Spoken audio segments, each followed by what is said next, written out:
करनाल क्षत्रिय महापंचायत से लाइव। सभी भाई ज़्यादा से ज़्यादा शेयर करें।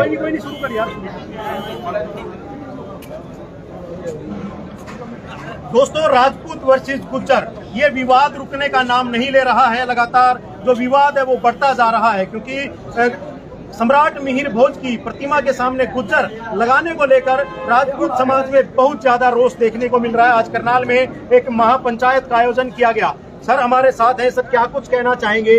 आज एक महापंचायत थी, तो इसको लेकर आज सभी लोग इकट्ठे हुए थे, बहुत भीड़ देखने को मिली, क्या कहना चाहिए? पहले तो ये विवाद राजपूत वर्सेस गुर्जर नहीं है, ये विवाद है क्षत्रिय वर्सेस अदर्स। अच्छा, क्षत्रियों के जितने भी महापुरुष हुए हैं, क्षत्रियों ने कभी भी उनके आगे नाम लगा करके नहीं लिखा।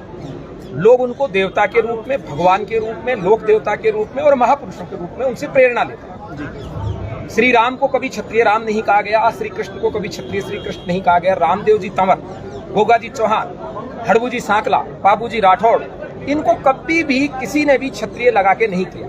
रामदेव जी तंवर को दलित भाई पूजते हैं भगवान के रूप, गोगा जी चौहान को हिंदू और मुसलमान सभी पूजते हैं लोक देवता के रूप, महाराणा प्रताप को सभी स्वतंत्रता सेनानी पूजते हैं महापुरुष के रूप में। हमने कभी उन पे नहीं लगाया। अलग अलग समाज अलग अलग महापुरुषों को अपने आराध्य बनाकर उनकी पूजा करते हैं।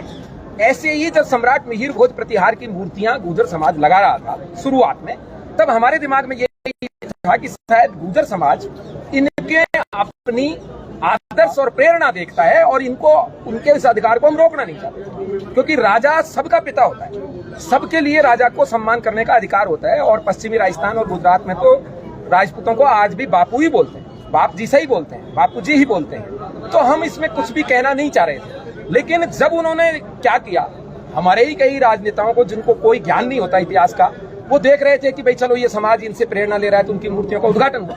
इसको आधार बनाकर उन्होंने सम्राट पृथ्वीराज चौहान, महाराजा नंगपाल तोमर, भोज परमार आदि महापुरुषों पर भी गुर्जर लिखना शुरू किया।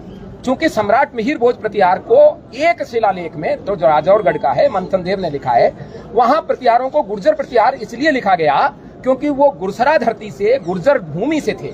जैसे कि सामरिया चौहान लिखा जाता है, जैसे कि मैं कछवा हूँ, कछवा में कश्मीर के कछवा खंगारोत हैं जो महाराज हरि सिंह जी का वंशज है, ऐसे ही हम लोग कछवा जो नरूजी हैं उनके वंशज नरूका कहलाते हैं। तो वो स्थान सूचक शब्द लग जाता है। इस स्थान सूचक से किसी ने आपत्ति नहीं की, लेकिन जब इनकी मनसा पता चली तब इस पर विवाद हुआ कि नहीं, हमारे महापुरुषों को पूज तो कोई भी सकता है, लेकिन उनकी जातियां नीचे नहीं उतार सकता, उनकी जातियां दूसरी नहीं बता सकता। इसमें जो सबसे बड़ा षड्यंत्र है वो मैं आपको ध्यान दिला दूं, सरकार उस ओर ध्यान नहीं दे रही है। जब भारत पाकिस्तान के बीच कारगिल की लड़ाई हुई थी, उसमें राजपूत रेजिमेंट के जो बच्चे थे वो मात्र 6 महीने बाद में उस लड़ाई में पहुंच गए और सफलतापूर्वक उन्होंने उन आतंकवादी हमले को नेस्तनाबूद कर दिया। उस समय और आज भी राजपूत रेजिमेंट में 3 जातियां भर्ती होती हैं, राजपूत, गुर्जर और कायम खानी मुस्लिम, जिनको कहते हैं कायम खानी राजपूत। ISI ने ये बात देखी कि पहले उसने सिखों को भड़काया खालिस्तान के लिए, फिर उसने जब भारत पाकिस्तान,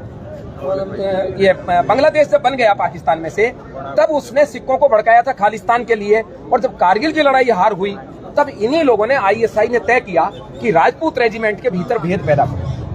आपको पता है सिखों की एक रेजिमेंट हथियार से भाग गई थी खालिस्तान के आगे उसके समय। ऐसे ही राजपूत रेजिमेंट की 2 जातियों को लड़ाने के लिए पाकिस्तान का मोहम्मद अली हसन चौहान नाम का एक व्यक्ति, सो कॉल्ड स्कॉलर, भारत आता है और गुर्जरों को ब्रेन वॉश कहता है, जाट, अहीर, राजपूत, जितनी जातियां सब गुर्जरों से निकली, जितने महापुरुष थे सब गुर्जर थे, और ये सुनने में अच्छी लगती है। उसने एक पुस्तक लिखी और इनके घर घर में बांटना चाहा। कर्नल क्रोड़ी सिंह बैसला उस समय गुर्जर समुदाय के एक छत्र नेता थे।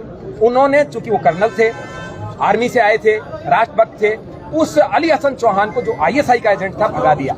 लेकिन उन्हीं के समाज में द्वितीय श्रेणी की कई संस्थाएं हैं जो आजकल फेसबुक वगैरह पे चलती हैं। उन्होंने 50 आदमी ने उसको दिल्ली में मंच दिया और आज अली हसन चौहान तो मर चुका है, लेकिन उसकी ये जहरीली विचारधारा नफरत फल फूल रही है। और आज जो हमारे भाई की तरह रहते थे गुर्जर भाई, वो हमारे सामने दुर्भाग्य से आमने सामने हुए। ये गुर्जर और क्षत्रियों का विवाद नहीं है, सिर्फ क्षत्रिय और आदिवासी। 10 तारीख को जो है एक और महापंचायत का आयोजन हो रहा है, महाकुंभ का आयोजन हो रहा है कैथल में, उसको लेकर क्या कुछ कहना चाहेंगे? मैं सोचता हूँ कि वो नहीं होनी चाहिए, वो पहले ही उससे इलाज हो जाना चाहिए। इससे पहले हमने 10 दिन का समय दिया है भारतीय जनता पार्टी के उन राजपूत राजनेताओं को जो हमारे हिस्से से, हमारे कोटे से पार्टी नहीं, और वो मुंह नहीं खोलती। हमने एक इलाज ढूंढा है, हमारे 50-50, 100-100 युवा उनके घर चले जाएंगे और उनका मुंह खुलवाएंगे। वो या तो इस चीज को ठीक कराए, इतिहास के अनुसार कराए, और यदि इसको ठीक नहीं करा सकते तो इस्तीफा दें, और यदि वो नहीं देंगे तो हमारे राजपूत युवा, क्षत्रिय युवा उनको घेरेंगे, उनका इस्तीफा जबरदस्ती लेंगे, और आगे वो युवा क्या कर सकते हैं, इसकी कोई भी हद तक जा सकते हैं। इसका उनको 10 दिन का टाइम दिया है। आज 30, 9 तारीख तक उनके पास है, 9 के बाद हमारे युवाओं का। आप स्टेज पर मैं सुन रहा था, एक और बात आप बोल रहे थे कि जो भी 10 तारीख को नहीं पहुंचेंगे, राजपूत जो नेता हैं अन्य राजनीतिक दलों में, जिस भी दल में है, वो अगर वहां नहीं पहुंचेंगे तो वो राजपूत। देखिए, जो आदमी अपने भाइयों के साथ नहीं बैठता वो निश्चित रूप से उसमें गिना नहीं जाता। महाराज विभीषण थे, भक्तराज थे, सब कुछ है, सब सम्माननीय है, पर क्या उनको लंका की सेना में गिना जा सकता है? महाराज विभीषण जैसा भक्तराज भी भाइयों के साथ, रावण जैसे के साथ नहीं बैठने पर आज तक लांछित है। तो ये तो राम के दल में लक्ष्मण के द्वारा उसके साथ जाने वाली पोजीशन है। ये क्षत्रिय समाज तो राम के वंशज हैं।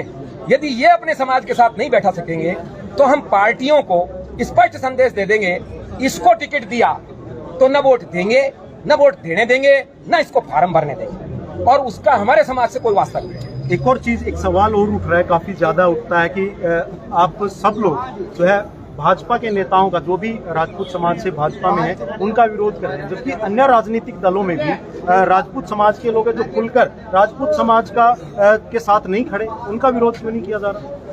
जैसा इस समय सरकार में भाजपा है, इसलिए भाजपा का विरोध हो रहा है। अन्य समाज का प्रताप सिंह खाचरीवास तो बीच विधानसभा में बोला कि सूर्यवंशी क्षत्रिय सम्राट राजपुत्र मिहिर भोज प्रतिहार, वो तो कांग्रेस का है, और आज यहाँ कांग्रेस की सरकार नहीं है, कांग्रेस भी ऐसी है। सारे ऐसे नेता हैं जो बोल ही नहीं रहे हैं, जो इस बारे में समर्थन ही नहीं कर रहे हैं, और उनको मतलब ये सवाल उठ रहा है, अपने राजपूत समाज में ही ये सवाल उठ रहा है कि उनका विरोध क्यों नहीं किया था। उनमें सरकार में नहीं है अभी, उनको जब देखेंगे, जब वो सरकार में होंगे, ये सरकार उनकी मानेगी क्या? उनको बाद में देखेंगे। खड़े हो सकते हैं, नहीं, साथ तो उनको भी खड़ा होना पड़ेगा। यदि 10 सितंबर की में नहीं आए ना, तो भाजपा क्या, कांग्रेस क्या, आम आदमी क्या, कोई सी भी पार्टी हो, वो तो सबका ही है, मतलब सभी, चाहे किसी भी राजनीतिक दल से वो उनको आना पड़ेगा, बिल्कुल आना पड़ेगा। और एक और चीज है जो चीजें निकल कर आ रही है कि एक और जो विरोध का कारण आपस में बनता जा रहा है कि राजपूत समाज के लोगों के जो पुतले फूके जा रहे हैं, उसको लेकर भी कुछ थोड़ी खटास है। नहीं, पुतले तो राजपूत समाज के राजनेताओं के फूकने चाहिए। दूसरे समाजों के पुतले फूक कर उनके समाज के वो हीरो हो रहे, हमारे समाज के फूकेंगे नहीं, ये उनके हीरो है ना, हमारे हीरो पड़ेगा, बीच में मरेगा तब खुलेगा मुंह। हमारे समाज के नेताओं का ही पुतला फूकना चाहिए। तो क्या कंवरपाल का पुतला फूकने से कंवरपाल वहाँ हीरो हो रहा है, वो लीलाराम गुजर जिसको कोई जानता भी नहीं, वो हीरो हो रहा है खामों का। अरे पुतले फूको, जनरल वीके सिंह के फूको। और क्या कुछ अपील करेंगे 10 तारीख को लेकर, जो लोग आपको देख रहे हैं, जो समाज के लोग आपको देख रहे हैं? देखिए, वैसे तो अपील जारी हो चुकी है, संघर्ष समिति ने जारी कर दी है। मेरा विषय तो इतिहास पर रखने का है। 10 सितंबर को करो या मरो का टाइम है, अभी नहीं तो कभी नहीं। 10 सितंबर से पहले पहले हम लोग हर डिस्ट्रिक्ट में धरना प्रदर्शन डे बाई डे करें। इनका तेल तो उसी में निकल जाएगा, यदि ना निकला तो फिर इनकी खड़ बना देगा। हल बना दोगे? बिल्कुल। तो पूरा परिचय एक बार दे दे सर। मैं कुंवर राजेंद्र सिंह नरूका, बसेठ, अलवर, राजस्थान रामराज मिशन का राष्ट्रीय अध्यक्ष हूँ, राजसी दुनिया कहती है। और बाकी परिचय मिल जाए तो मुझे भी आप बता देना, मुझे भी नहीं पता। तो बिल्कुल देख लीजिए, स्पष्ट शब्दों में बोल दिया है कि अब तेल नहीं खल बनाने का समय आ चुका है और आर पार की लड़ाई